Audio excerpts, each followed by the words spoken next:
research. And they spend countless hours researching these buildings. We could not do this without them. John Jacobs with Mahaska County Historical Society has helped. Who else? Well, we have Julie Hansen, who has not only researched the Iowa building, but she sources our pictures through the ages. Lyle Seafring of Mahaska Title has helped with the chain of ownership. And of course, Emily Brown, the Main Street Director, she manages the website of the Chamber. She does a fabulous job of that. And also, there are other jobs that you probably wouldn't even imagine would go into this. And we have Kathy Stahl over here, who helps with press releases. Nathan Wilson, who is a history professor at Indian Hills, he proofreads and edits the information before it goes on the website. Well, my husband, Corny, he helps Sherry and I sweep the upstairs for the tour tonight and helps carry around what is a shockingly heavy historical marker. So I appreciate that as well. And also, other people have been a part of this. For example, I was honored this week to hear from Joanne Slater after she read our press release. She lives at Homestead. She's 89 years old, and I was able to interview her about her time working in this building in 1948, beginning in 1948 for her, when it was Kresge's. So all of her memories will appear on the website, and we welcome other people to come forward if you have anything to share, because we would love to hear from you. If you know people that have had experiences, we'll put those things on our website, and everyone can enjoy them. So please feel free to let people know that.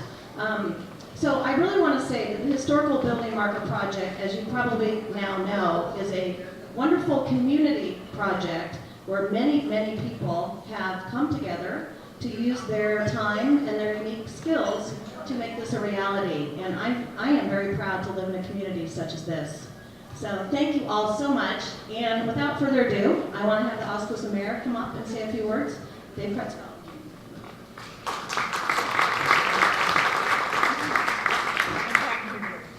Thank you very much, everyone, for being here. When you're in a position like mine, one of the things that you pay attention to is what is the history behind what I'm seeing. There's always a story behind how things got to be the way they are. And so frequently when I'm working on a problem or an issue, I'll be asking questions like, how did we get here? What's the background on this? And such it is with the buildings of the downtown. We think about the culture that we have, where we enjoy the classic architecture that we see. And so it starts with the thinking that happened century and a half ago, where an owner had a dream. I'm going to build a building. He contacts an architect who comes up with a design that is timeless in nature. And then from that architect's drawing, the approval of the owner, then comes the talented workman who says, I'm going to build this thing good enough as a testimony to my own workmanship. And so we remember and we appreciate those buildings because they have met the test of time and they live for purposes that were not envisioned even by the owner. They've outlived the owner and that we're living with them today. The Frankel building. There's a lot of history here. 1889. What I would like to focus on, though, is a little bit more recent history. Those of you who know me well know that I was on city council back in the 1990s and up through the early 2000s, and then became mayor just shy of 10 years ago. And so I'm remembering a time when we were, Jane and I were at home in the house, and we had kids. The oldest son was off to his prom, and we thought we heard thunder. It was raining. Interesting, we didn't see any lightning, but okay. And then when Steve came home, he talked about how there was glass in the street. And so I thought, boy, that was odd. And then being the typical teenager, did you look around like maybe it might have come from a collapsed building? No, he hadn't noticed that. But now all of a sudden you got yourself an issue. And it's going to come before the city council, probably. And then came that day a little later when the owner of the Frankel building at the time came to the council. He was sitting in the front row and said, I'm here to tell you that I intend to walk away from the building. We can stretch this out if you want to, and we can wait for it to become available on taxes, but I'm here to tell you I'm going to walk away from it. and it's your problem. Okay, so now, I didn't cause it, but I gotta deal with it. I was chair of our finance committee back then. And so we were approached then by John Pothoven, who said, you guys need to be thinking about putting some money into this. Because if the owner's not gonna do it, insurance probably isn't gonna cover it, you're gonna have to do something with this. And so nowadays we look back and say, okay, that should have been pretty obvious. But at the time, at least in my mind, the question was, well, what's the vision? What is it that we really want this downtown to look like? Because I was getting people calling my phone saying, one, thank goodness that thing came down. It was horrible to begin with, and we really need the parking. So what you need to do is go ahead and tear that thing down, and we'll have all the parking we need. Great idea, according to them. Next idea that would come up is, you know what you need to do is rebuild that building, but instead of the style, how about if you take that first step towards modernizing your downtown? What we're going to do is we're going to put in concrete, glass, and we are going to inspire the rest of the buildings as they crumble to be built like this one, the first of its kind.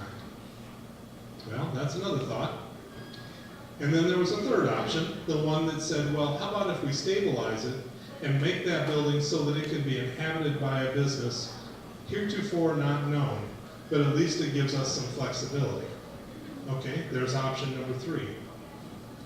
While we were going through that, trying to figure out what the best option is and what's the best vision of the town, we also received a phone call from the then owner of the Bookvault building, who said, by the way, you probably need to know that this is a party wall in here. So if you choose to take that building down, that wall will probably be damaged, and we're here to tell you that we are ready and willing to go on with the lawsuit for the damages that you're going to do.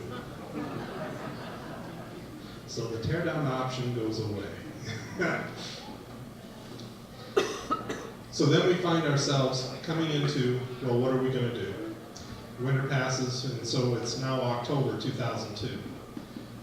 We have a split in the council members, though, as to whether or not we want to rebuild this building or not, should city money be used or not. Those who are really fine with their history will know that the council had 4 members who were probably what you would consider more progressive in the way they approached things, and we had 3 members, Jimmy Carter was one of them, that were a little more conservative in the way they approached things.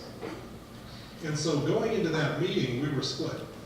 Some wanted to put in 0 money, some wanted to put in enough to keep things going. And so the conversation that happened after that was one of talking through, well, what is it that we see as our opportunities? But then what about our checkbook? And so we talked about that and finally crafted a deal where if this, we had a bid from Merritt Construction to stabilize, rebuild this building, $190,000. It's a lot of money in 2002.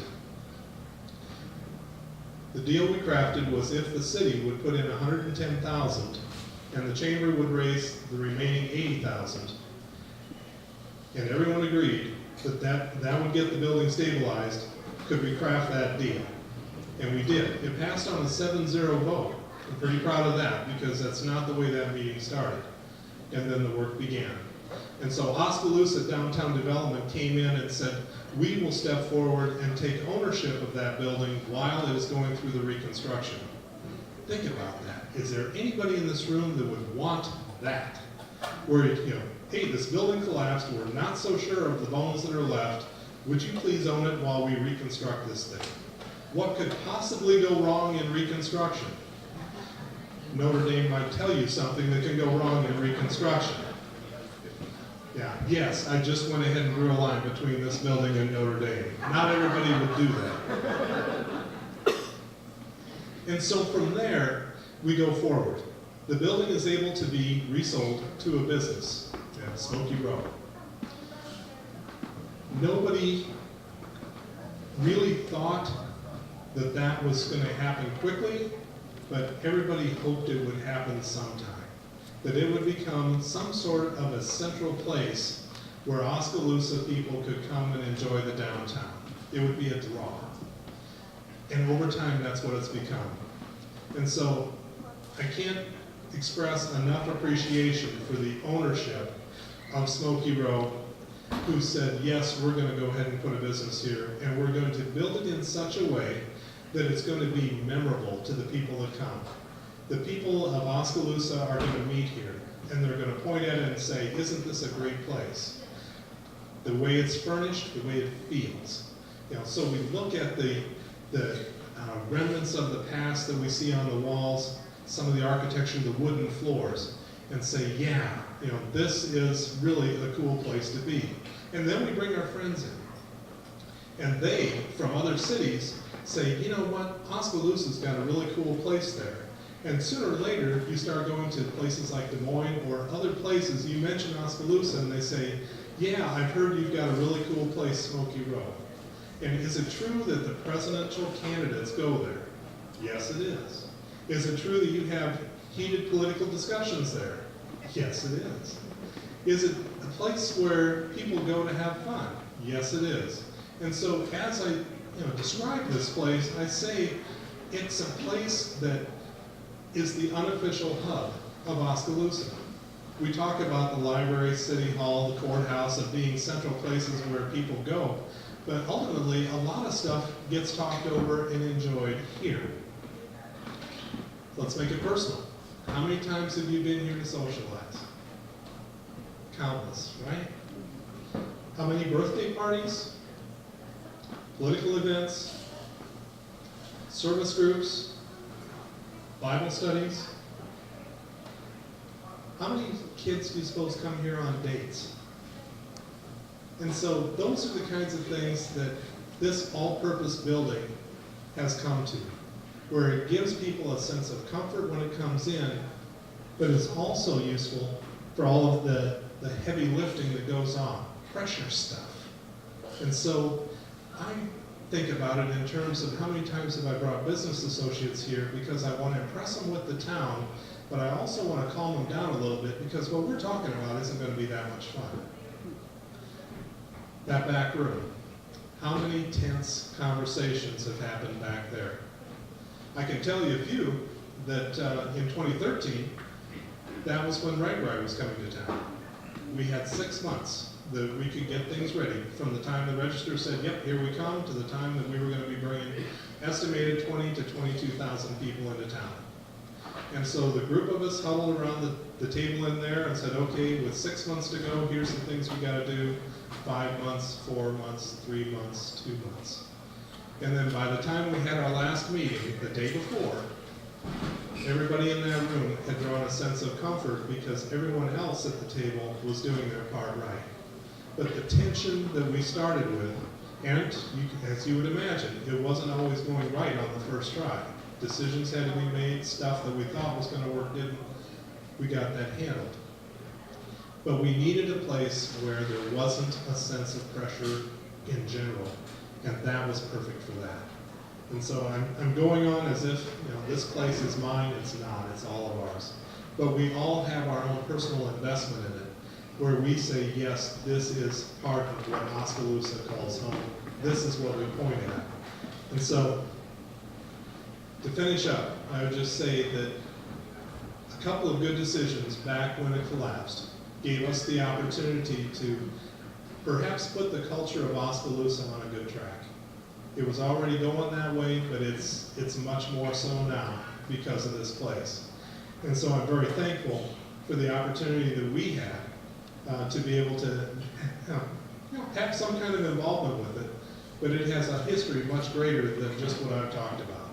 And so Calvin Manstra can fill us in on the early stuff. Thank you very much. Thank you, Dave. Okay, we're going to do a little history of the Frankel building as we go through that. As Dave mentioned, it was built in 1889. The address now is officially 109 South Market. The lots in Oskaloosa along the market were 60 foot wide, and there was typically 3 business blocks of 20 feet of each in each lot. For some reason, this building became a 49-foot storefront over time, which is a little bit unusual.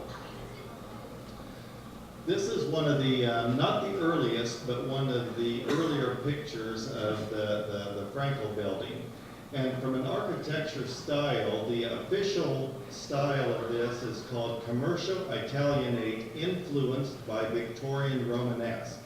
Well, that's a pretty long name, so we're just going to call it Victorian to make it easy. And some of the features you see those 4 towers at the top, and those are called turrets.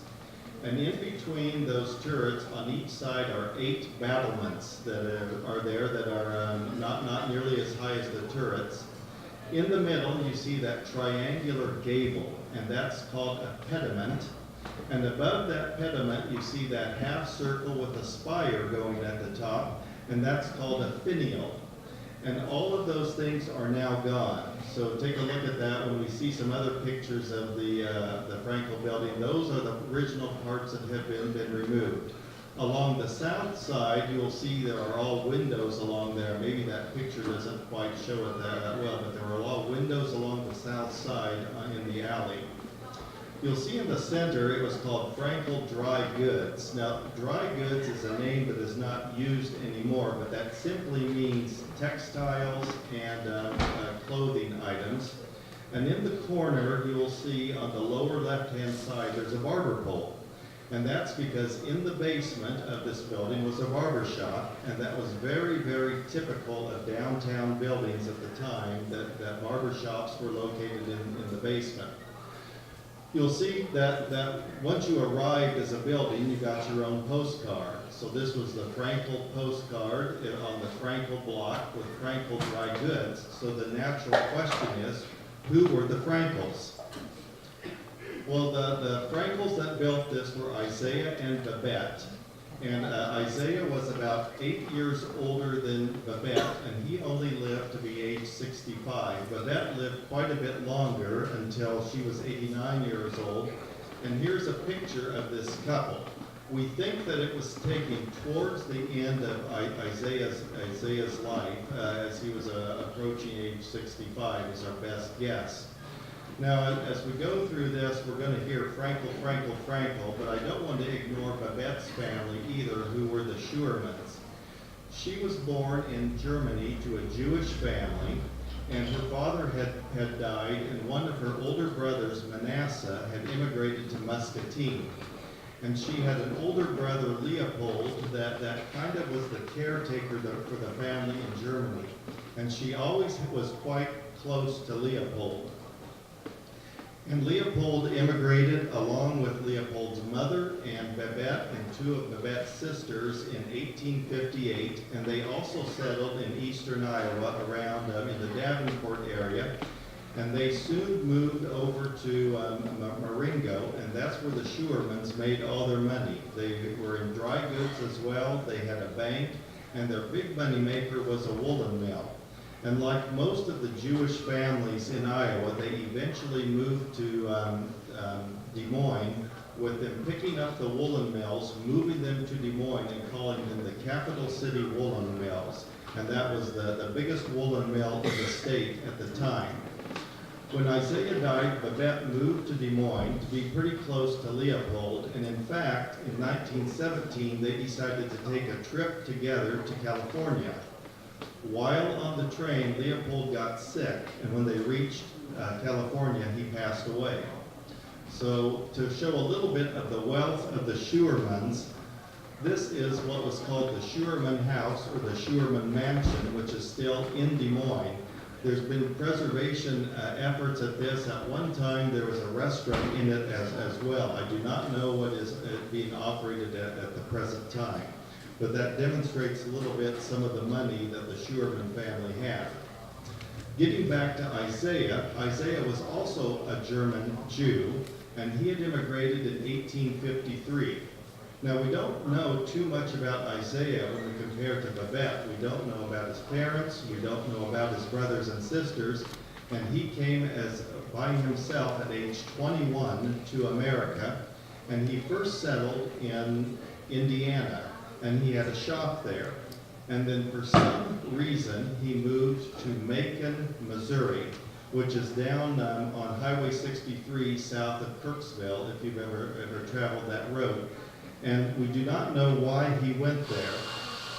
This is the first record that we have seen of Isaiah. Now, for those of you who have done some family history or have studied census records, accuracy was optional when you were a census taker. So Isaiah Frankel is listed as Israel Frank, and he shows he was a merchant, and he was living in a hotel there at the time, but he had owned some property already. And the value of the real estate was $500. The value of the products in that real estate was $2,000. And he was born in the German province of Baden, that is listed there. I would think that having that much, I hope that doesn't cause a problem. Good. I would think that he did quite well to have that much property, only being in America for 6 years. In today's dollars, that would be about $76,000. Right below him, you'll see an M. Baden, who's 24, who's a peddler, and also came from Baden. It says DO stands for ditto in census records. And we're quite sure that this is a guy by the name of Emmanuel Bach, B-A-C-H, and again noting that the census takers weren't very accurate. Emmanuel was also a Jewish immigrant from Germany, and often Emmanuel got short to Manny, and that's why we think the M is there at the time. Now you look at 1860, if you think back to your history, what was going to be happening shortly after 1860? Yep, the Civil War. And there started to be quite a commotion in Macon. In April of 1861, a Missouri senator came and gave a rousing speech, and immediately the Confederate flag was on the courthouse of Macon, Missouri. And then soon after that, in May, the city of St. Louis, a camp there was taken over by Union forces, and then Confederates started mustering and battling a battalion in Macon. That made Isaiah nervous, and he decided to head north. Why he chose Oskaloosa, nobody knows. There was not a Jewish community in Oskaloosa at the time. There were, however, in the 1860 census, 104 people in Oskaloosa that were born in Germany.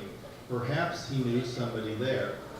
He also took along with him another family that was in Macon, Missouri, by the name of T.K.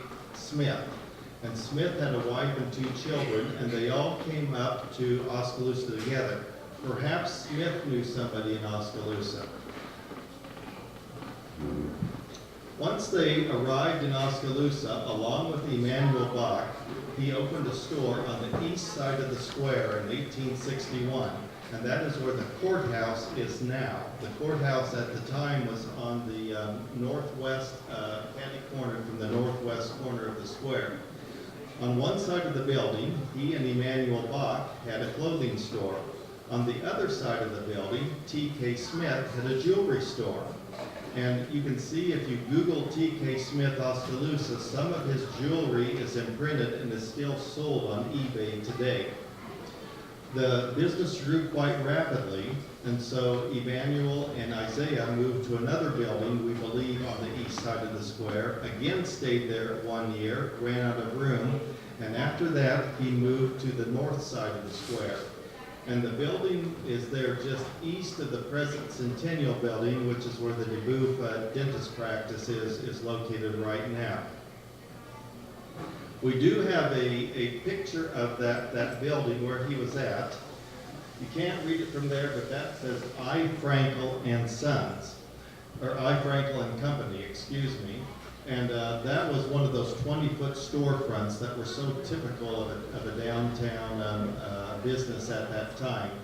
On either side of him, the building was owned by the person of the last name of Abraham. And we are not sure yet, but Abraham may have had, with that last name, may have had some Jewish roots as well. Now, at the top of this store, you can't read it there, but it says the word Queensware. Now, if I was saying that I was going to a store to buy some Queensware today, you might raise your eye at me just a little bit for there. But in those days, Queensware just stood for China and pottery. So that was, he was selling those kind of utensils there at the time. At that time, the businesses often had what they called trade cards that were traded just like baseball cards are traded now. And you can see right here, it says, I, Frankel and Company, located on the north side of the square. And one of his phrases that he continued in his business through quite a while was called a one-price clothier and hatters. So he was expanding to the point where he could have trade cards at the time. Also during that time, one of the most important events in Isaiah's life took place. That is when he got married to Babette. And how they found each other is somewhat of a mystery. Babette's family was in Marengo, but we don't know quite where Babette was because she can be found nowhere in the 1860 census. Although with her last name, it was probably not the easiest one to spell. In 1864, he got married, and that is known as the first Orthodox Jewish ceremony in the state of Iowa. It occurred in Davenport. Unless somebody here can read Hebrew, I can't. The only part that I can see is the state of Iowa that's up there. I did bring this to my pastor and asked him if he could read it, and he said he couldn't.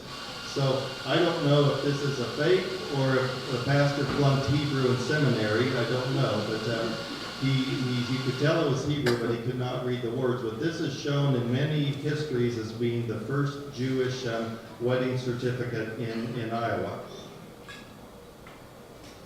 Isaiah continued to move around the square, and in 1869, he and Bach bought the first part of this building. It was a 29-foot strip that was right next to the alley. He continued to do very well, and then in 1873, he opened a private bank called Frankel, Bach and Company.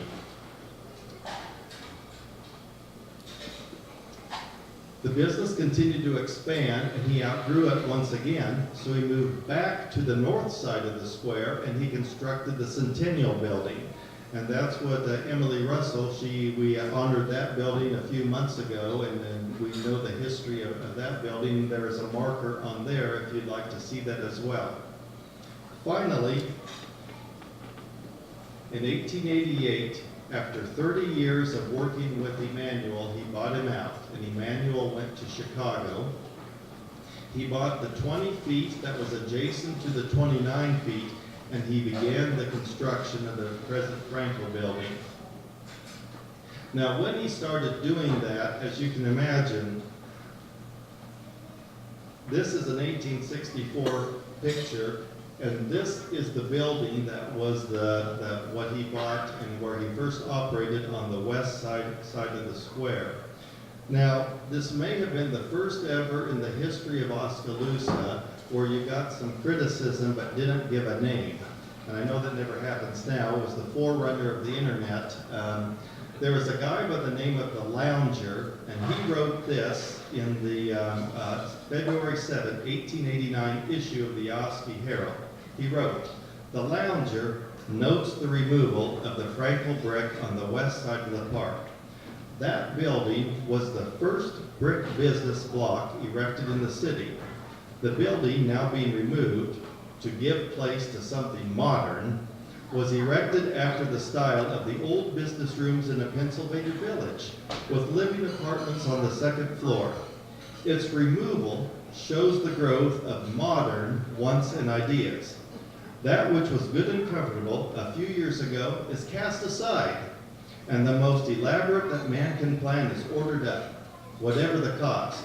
So, I know that that may not exactly come as a shock to some of you, but with somebody with resources and new ideas and projects sometimes gets criticized in this town. And that's what happened to Isaiah Frankel. Well, Isaiah Frankel moved on without listening to too much of that. The order was given on February 1 to demolish the building. And the person that was the contractor was a guy by the name of Henry Wetherell. Now, those of you who are familiar with Oskaloosa will know his son Frank Wetherell who was a well-known architect here in the Midwest, and he designed the fire station building as well as the bandstand.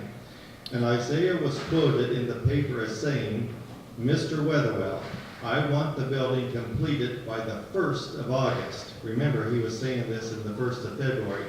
"But there must be nothing slighted in any way. Everything must be the best and the most substantial, for I want this building to be a credit to all concerned." And so Mr. Weatherwell started working on it furiously. The stone for the foundation came from Mahaska County on a quarry from Gibbon, which is now a defunct town in Mahaska County.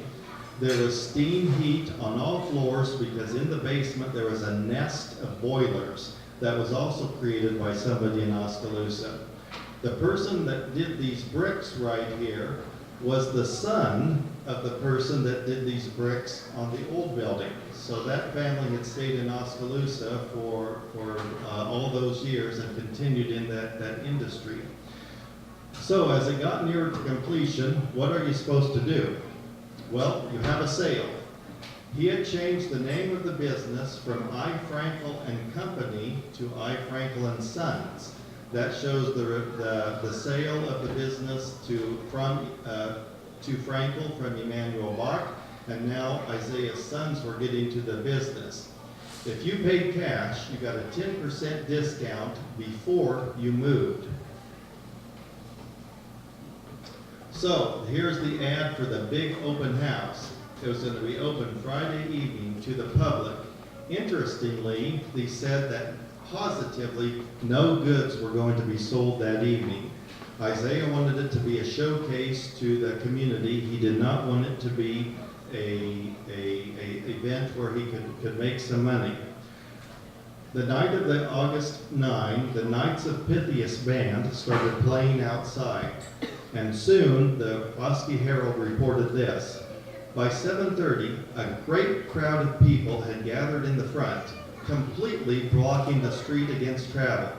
It was an outpouring of the people that should have been immensely satisfactory to the gentleman whose wealth, taste, and enterprise had made possible such a magnificent material success. It seemed as if all of his old friends and business acquaintances had come out in one body to do honor to him as a citizen of enterprise, push, and one having faith in the future of town and county. A faith large enough to bring about the erection of a clothing house second to none in the West. The paper also reports that 4,000 souvenirs were handed out, but that more than double could have been handed out given the crowd that came through the building. Now you think about that, the paper reports that 8,000 people came through the building. At that time, Oskaloosa only had a population of 6,500. So I'm guessing that when the people of Pella heard that something free was being handed out, they may have come over as well too. So, I can get away with saying that more than most, but so here you have one of the biggest new businesses, and as it said, in the West, in the state of Iowa, being built for clothing. That made the other competitors nervous. You can see ad after ad after ad after ad in the papers from August through November of all the competitors, but interestingly, there was never an ad from Isaiah Frankel. Probably a pretty good business move. He knew people were going to come, so why spend the money on advertising? But then, in November, he put his very first ad out, and it was so big, I could not even get a copy of it from in the microfilm at the Oskaloosa Library. This is the center of it, which he called it a red letter sale. And he gave all the different aspects of his business that he could think of in that ad. In the center of that ad was an engraving of the business where you can get a pretty good picture of the building at that time. Note that there was an inside stairwell on that side of it, and that was so that you could go to the businesses on the top. There had been made several offices in there, I believe that were 9, that you could have businesses in there. It included that started up there where there was an abstract company, there was a life insurance company, there was an attorney, a eye doctor, a dentist, and there were 2 physicians. And if the physicians didn't do their job, the coroner was up there as well too. You can see there was an outside staircase on the side to go up, and also, as we talked about earlier, you could go into the basement of that. This is what we believe is the first picture of the building, and you can see how close it is to this one. You can see all those things we talked about at the top, the battalion, the battlements, the turrets, and the finial and the pediment are all there yet. It's a little bit interesting if the English majors are here. You can see in the engraving, it said Frankel's one price closing with the apostrophe between the L and the S. Here, the apostrophe came at the end, signifying that that was not just Isaiah, but it was the whole Frankel family that was involved in the one price clothing store. Unfortunately, Isaiah did not enjoy this very long, because after this was built in 1889, he died about 8 years later in 1897. At that point in time, the Frankels started their migration to Des Moines, as did most of the people in the Jewish communities in the rural areas started consolidating in Des Moines. His 2 sons started another clothing store in Des Moines that was known as Frankel's, and we'll be talking about that just a little bit later. Babette moved up there to be pretty close to her brother.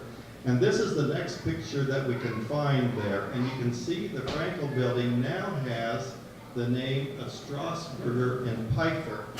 One of Isaiah's daughters had married a Pfeiffer, and after all the Frankels had moved to Des Moines, he stayed and had a clothing business there as well. We think this picture is probably we know it has to be taken between 1896 and 1907, because I counted the stars on the flag, and there was 45. So this picture came between Utah and Oklahoma statehood somewhere, which would be between 1896 and 1907, probably after Isaiah's death, as they changed the name on there. Notice you'll start to see in that earlier picture, all you had was primitive wagons. Now you start to see a few carriages in towns as well. I don't know what the guy in the corner is doing there. It's interesting, he has a stool that he's sitting there, whether he was a shoe shine person or not, but he almost looks like somebody out of Fiddler on the Roof, you know, an old Jewish person sitting there, which easily could have been the case with that.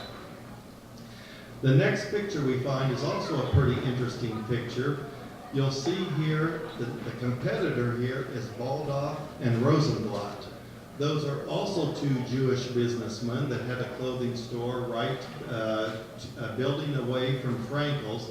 In between them was the Oskaloosa Savings Bank. Again, you can see the carriages that are there, and I found it interesting. There's a guy on a unicycle in the middle of the street. In 1908, when we think this picture was taken, at that time, the paper commented on the unsettled conditions because it was an election year. So again, not much has changed with that. The outside stairwell was then removed, and because Frankel's was doing so much business at the time, they took away all the offices on the 2nd floor so they could make sales space at the time. Also at the time, the business started to be sold to some local investors. Not all of it. The Frankels kept some interest in it, and they still kept the name Frankel Dry Goods Company. But they got 3 new stockholders, one of them being the name of Moses Childress, who was a doctor in Oskaloosa. We'll probably see that name in a little bit as well, too. Here's a picture that is taken on the outside of the Frankel building, on that corner over there, and it shows somebody getting a haircut.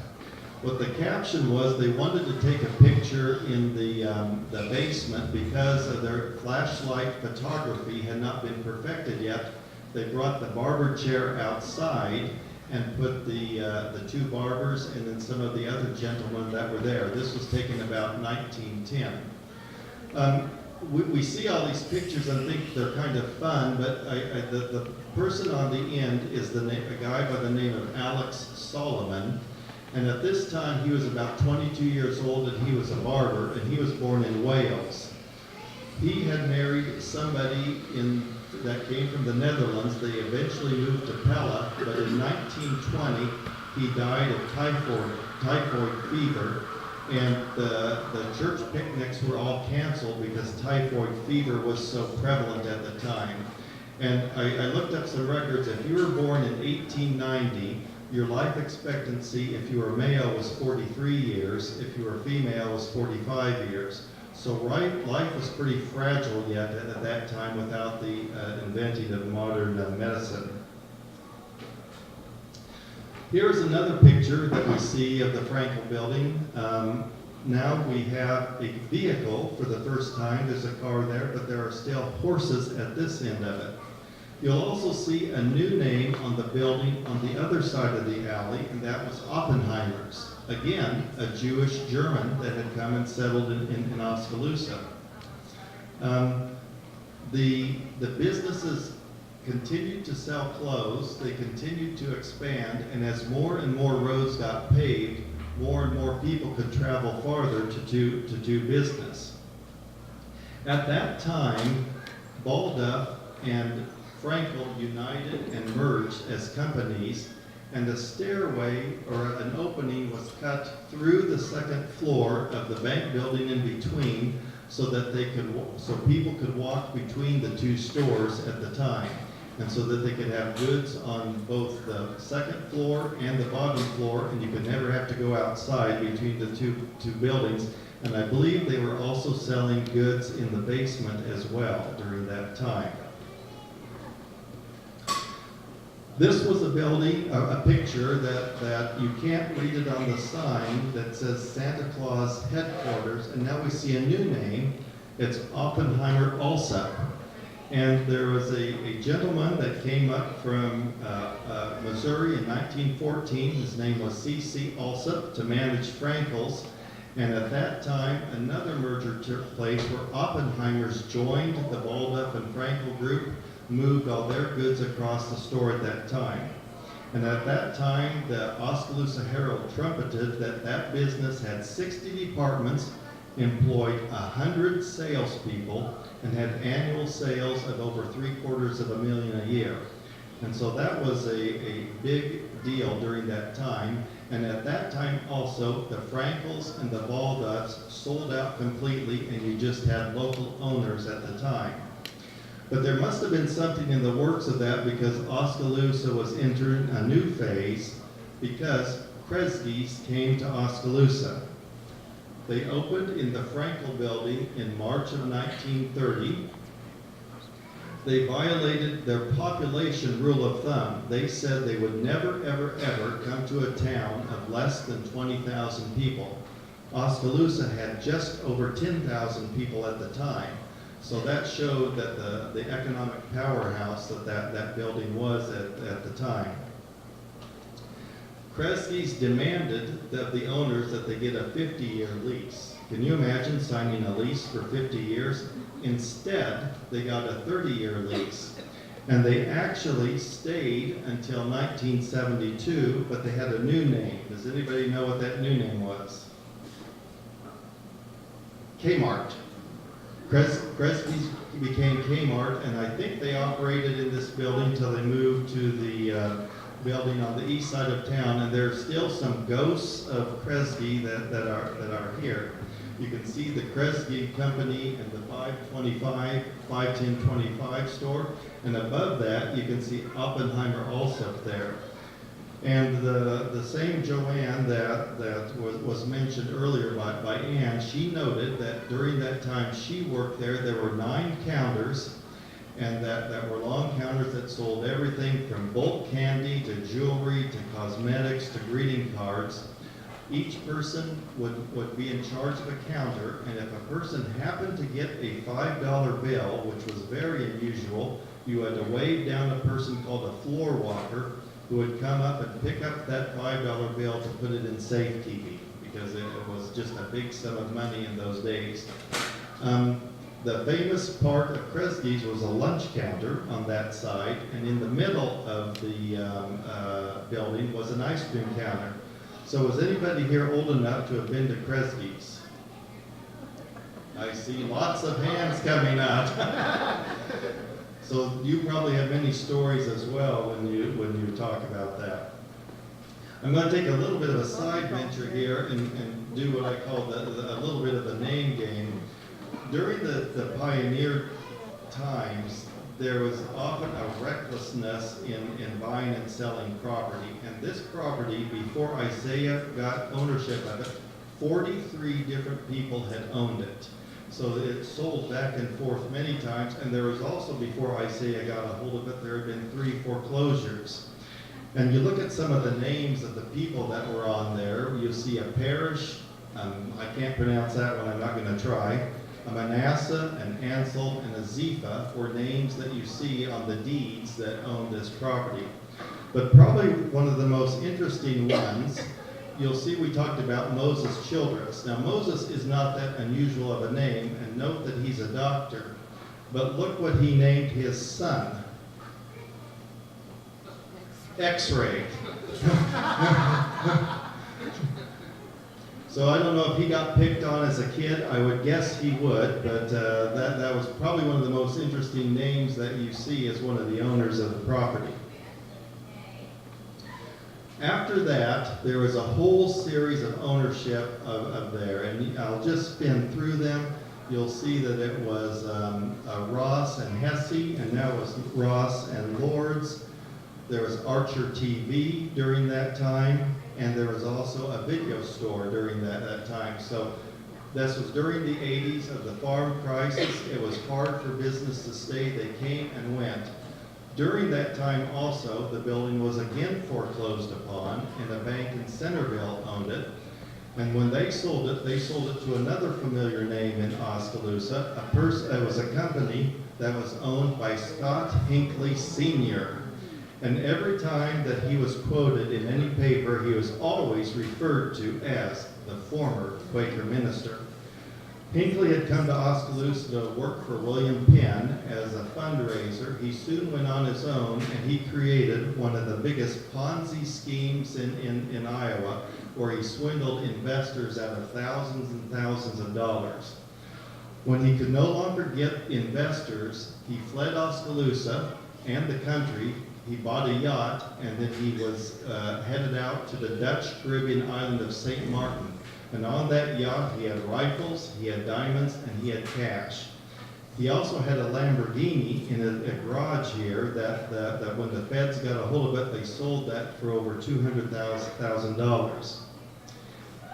When he was caught, he was pled guilty to mail fraud and money laundering. He came back and he served time. But then he skipped a probation hearing in 2004. He fled to Mexico, where he lived as a fugitive for a couple years. And then one day, randomly in 2006, he crossed the border in Laredo, Texas, and turned himself in. Now, I'm not going to talk so much about that. Dave talked very much about how the city became involved and how they took possession of the building and made it what it is today. I do want to talk a little bit about how this place has become a gathering spot. Dave, the mayor mentioned that presidents have actually been here, and we have proof of that. Here is a picture of President Obama, and in the back you can clearly see the menu board when he was here campaigning. We also have, in addition to national, we have state politicians that have come here right on this very spot. Here we see Ken Rosenbaum, Dustin Hite, and Holly Vanden Heuvel-Brink, all here at a question and answer session. This place has also become a home for Aches and Issues, where local issues get discussed. And you can see in the evening one time, there was a debate going on with county officials. You can't see it very well, but on this very stage, we have Tom Riley and we have Mark Dolan in a debate. And also, we cannot forget the real local officials who come here and maybe waft in the wind a little bit when they never know which direction that they're going.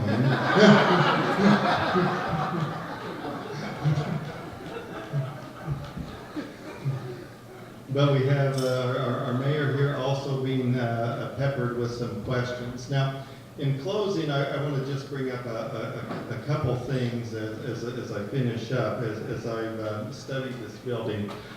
One of the things that as we went through this, we saw all these Jewish names that were here. And I think that's an area of Oskaloosa that maybe has been neglected somewhat. The influence that the Jewish population had, they were here, they flourished, and they disappeared. They all went to Des Moines.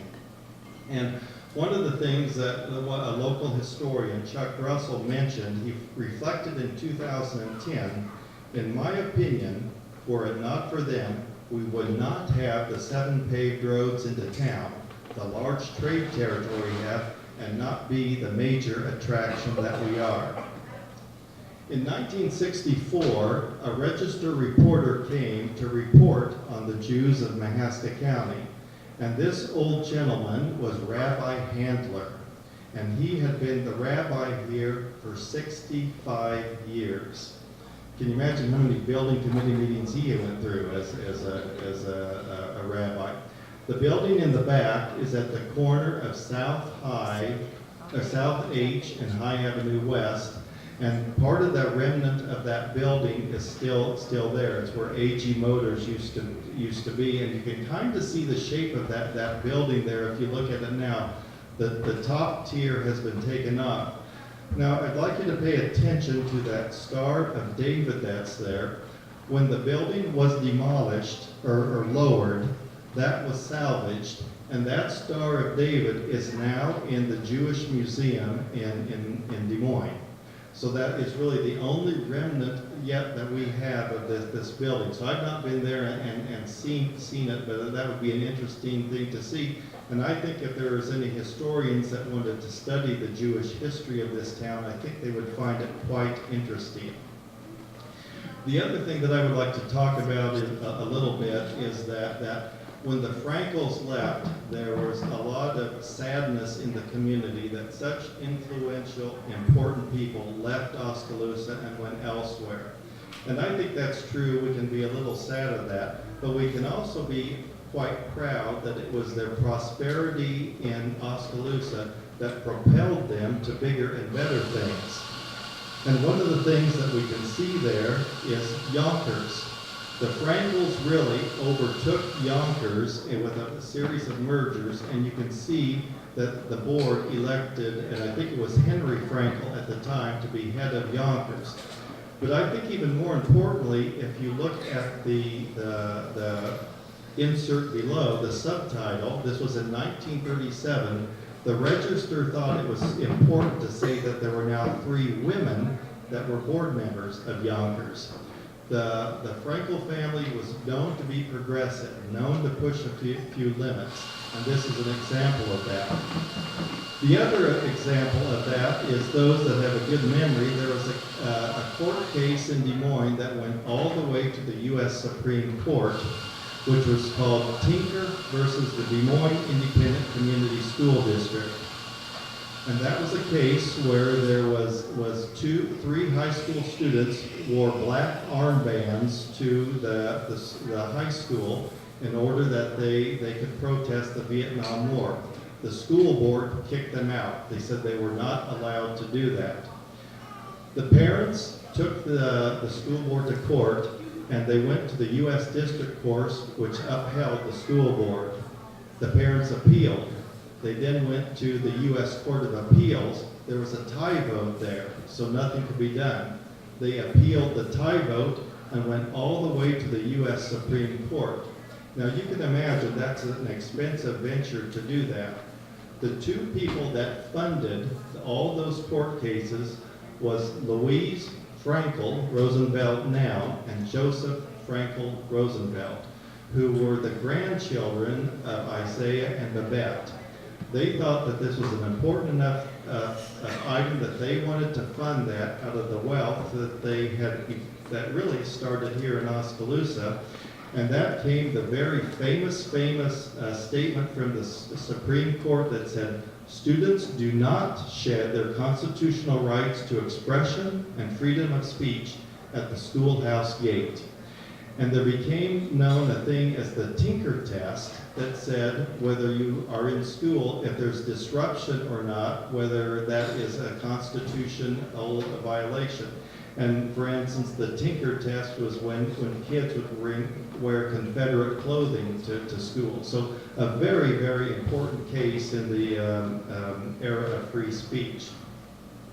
I guess in conclusion, as I finish this up, here is the Frankel Mausoleum at the Jewish Cemetery in Des Moines, and you'll see that triangular pediment at the top again, which is similar to the triangular pediment that was here.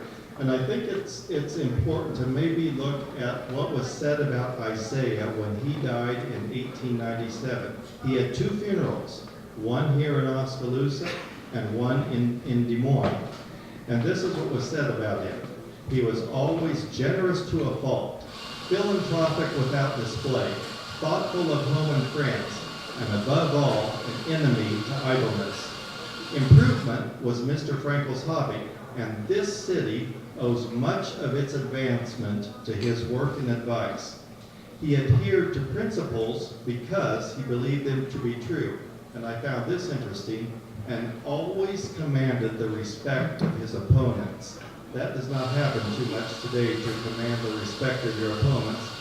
And finally they said, and thus another citizen has passed from among us. The best efforts of his life have been cast among our people, and I think all of us could use that as a good example of Isaiah in our lives as well. Thank you very much.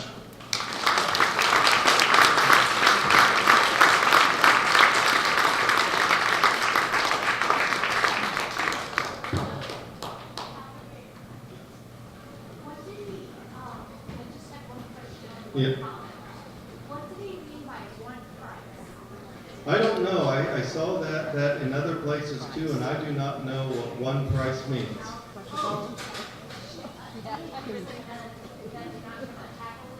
Oh, so no bargaining. What's there is there. No, very good. I did not know that. No, we comment, are you okay on record saying, Scott, Okay. That sounds good.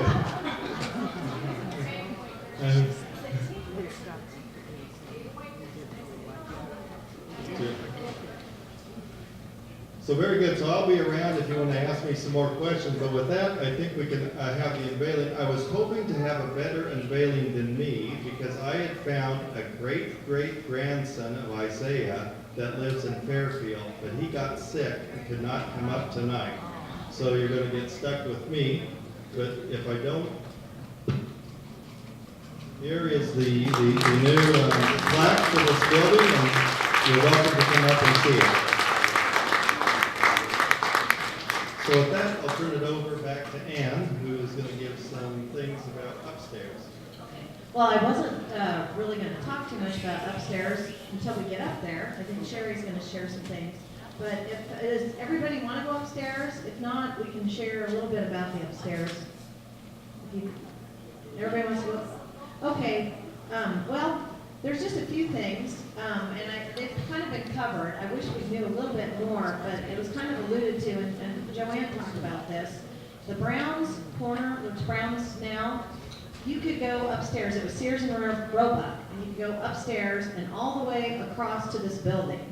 And you can see upstairs where it's been bricked over, where you could walk all the way through. And Calvin alluded to that happening earlier, I guess, even before Sears and Roebuck, that you could go all the way across. Same was true with the basement. You could go into Sears in the corner, which is Brown's, all the way over here to this building when it was Kresge's. So it was sort of, Kresge's was only on this floor, apparently, from what Joanne described to me. And Joe Crookham couldn't be here tonight, but he was telling us about when he was a child, he would go into Sears and Roebuck, and you would get in line and queue up, and by the time you got to Santa Claus, he was right in the corner upstairs here at the Frankel building.